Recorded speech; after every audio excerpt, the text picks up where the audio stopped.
كابتن ناصر منسي الاسطوره نادي الزمالك. انت النهارده يا اسطى بتعمل ايه؟ انا مش هشيلك اصلا الماتش كله، مش هشيلك العبط اللي انت عملته اصلا طول الماتش. كل كوره كنت بتديها للاهلي وبتاع، وكنت بتعمل عك اصلا. ان انت اصلا مفكر نفسك كريستيانو، انت مش كده يا اسطى.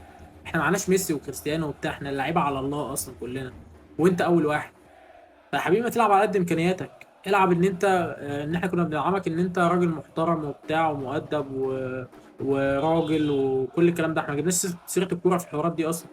فاحنا في الكوره يا اسطى على الله، ما كلنا عارفين، يعني كلنا عارفين اللي فيها. انت لاعب امكانياتك كويس، بس لاعب امكانياتك تمام مقبول. فالعب على قد امكانياتك، احنا كنا بندعمك عشان عشان كده.